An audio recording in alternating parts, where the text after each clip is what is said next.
de V6. On va expliquer aujourd'hui le chapitre 3, position relative de deux droites dans le plan.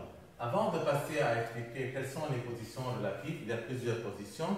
On doit faire un petit rappel sur qu'est-ce qu'une droite, une demi-droite, un segment, c'est trois points alignés, deux droites séquentes, deux droites parallèles, deux droites perpendiculaires. Et ensuite, on passe à expliquer quelles sont les positions de deux droites dans le plan. Tout d'abord, une droite, sa représentation, comment on dessine une droite. On peut écrire, par exemple, c'est une droite XY. Tout d'abord, on doit savoir qu'une droite est illimitée, c'est-à-dire on peut le prolonger à une mesure qui n'est pas connue. On ne peut pas le mesurer. Ensuite, son abréviation ou sa notation, c'est XY, toujours une droite entre parenthèses. On peut par exemple tracer une droite comme ça et le nommer D. On peut le nommer AB. On peut le nommer sous différents noms, mais on doit savoir toujours qu'une droite est entre parenthèses, c'est-à-dire on peut le prolonger, elle est non mesurable. On passe à ce qu'on appelle une demi-droite. Une demi-droite, c'est une partie d'une droite, par exemple A, X, qu'on ne peut pas la mesurer car elle est illimitée. La partie A, c'est le point, par exemple, on écrit A, X, on met crochet. Le symbole du crochet, c'est-à-dire c'est le point de départ d'une droite, c'est l'origine. On ne peut pas le prolonger de la part de A, on peut le prolonger de la part de X, c'est-à-dire on met parenthèse. La demi-droite, alors, elle est non mesurable, le symbole c'est crochet et parenthèse. On passe à ce qu'on appelle un segment. Par exemple, le segment AB. On écrit comme ça. Elle est mesurable seulement. Le segment est mesurable. Sa notation est AB entre crochet. Alors, droite, elle est non mesurable, symbole en parenthèse. Demi-droite, elle est non mesurable, symbole entre crochet et parenthèse. De la part de crochet, c'est l'origine, elle est limitée. De la part de parenthèse, c'est le point X, elle est illimitée. Et le segment est limité de deux parts, alors seulement le segment de droite est mesurable. C'est quoi trois points alignés? Pour qu'on puisse démontrer que trois points alignés, ils doivent être sur une même ligne, sur une même droite. Par exemple, ici on a point A, point B et point C. On remarque que les trois points ici ne sont pas sur une même droite, alors les trois points ici ne sont pas alignés. Par exemple, on a une droite, on met le point A, le point B et le point C. Alors ici les trois points, comment ils sont? Alors ici les trois points ils sont alignés. Alors pour que trois points soient alignés, ils doivent être sur une même droite. On passe à ce qu'on appelle droite séquente. Deux droites séquentes, c'est-à-dire qui se coupent, qui se rencontrent, ils ont un point d'intersection. Par exemple, c'est la droite D, et c'est une droite qu'on l'appelle D'. On remarque que ces deux droites se rencontrent en un point, par exemple A, alors les deux droites, comment ils sont appelées? Deux droites séquentes. Ces deux droites parallèles, c'est quoi des droites parallèles? C'est-à-dire qu'ils ne se rencontrent pas, ils n'ont aucun point commun. Par exemple, ça, c'est une droite D. On trace une droite. Regardez, les deux droites sont dans le même sens, ils sont parallèles, ils ne se rencontrent pas. Il y a un cas spécial ici, deux droites confondues. C'est quoi deux droites confondues? Regardez ici, les deux droites ici, on regarde, en face, on regarde qu'ils sont une seule droite, mais en réalité, ils sont deux droites confondues. Ils sont l'une sur l'autre. Regardez comment. Par exemple, ici, on a la droite D et la droite 3D'. On dit que ces deux droites sont... Alors, deux droites confondues ont combien de points communs?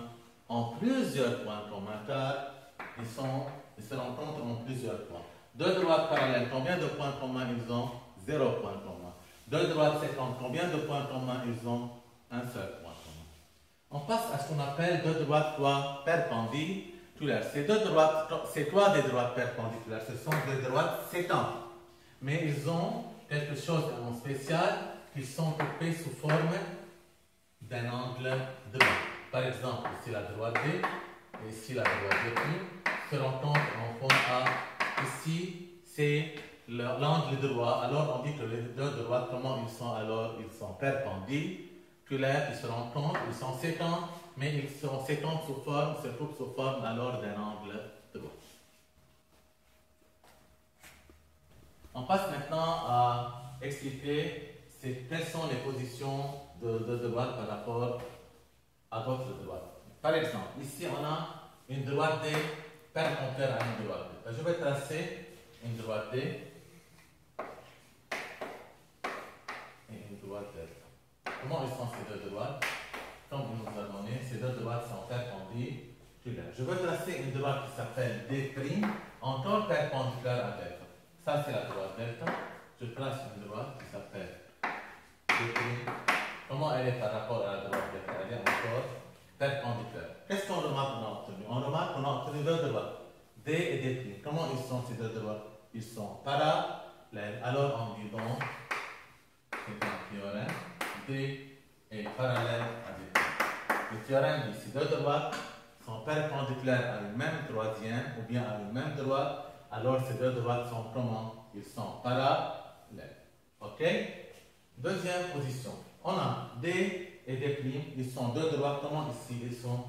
Ces deux droites ici, ils sont parallèles. Alors regardez, on a la droite D et la droite D'. Ils sont deux droites parallèles. Je trace une droite delta perpendiculaire à la droite D. Regardez, ça c'est une droite delta perpendiculaire à la droite D. Si je prolonge cette droite, regardez comment elle tombe sur D'. Elle tombe encore perpendiculaire. Alors, si deux droites sont parallèles, toute droite qui est perpendiculaire à l'une de ces deux droites, il est encore perpendiculaire à l'autre. Alors, on dit que D delta est encore perpendiculaire à D.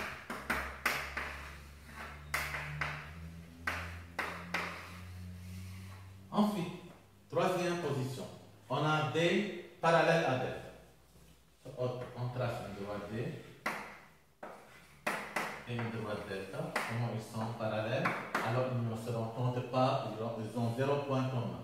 On va tracer une droite D' encore parallèle à delta. Ça c'est delta. Je peux le tracer ici. Aujourd'hui, je peux le tracer. Ici c'est D'. Comment ils sont? Regardez les deux droites obtenues, D et D'. D est parallèle à delta et D' est parallèle à delta. Alors on remarque que les deux droites obtenues, D et D', ils sont encore comment? Parallèles. Deux droites qui sont parallèles à une même troisième ou bien à une même droite, ils sont parallèles entre eux. Alors on dit D est parallèle à D. On va faire des applications sur toutes les positions que je suis en train d'expliquer. On passe maintenant à une propriété que je dois le tenir par cœur. Par un point donné A, ça c'est un point donné A. On peut tracer une droite et une seule, parallèle à une droite donnée, par exemple D. Regardez, ça c'est une droite donnée D. Combien de droites je peux passer par le point A qui doit être parallèle à la droite D? Regardez, je trace ça. Ça c'est une droite. Il passe par A. Et comment elle est parallèle à D? Oui ou non? Oui. فين ارسم هاي؟ ما في. فاذا هاي الادوات اللي عملتها تكون parallèle à D تمرر الآن ما في. فاذا par un point donné A, on peut tracer une droite et une seule parallèle à une droite donnée. On appelle ça postulat de Euclide. Alors, au lieu de dire tout ça, on peut dire, d'après le postulat de Euclide, alors on peut tracer une droite qui passe par A et parallèle à D.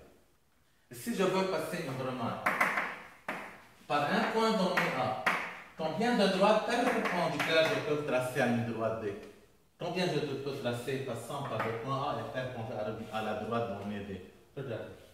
Ça c'est une droite. Est-ce qu'il y a une autre?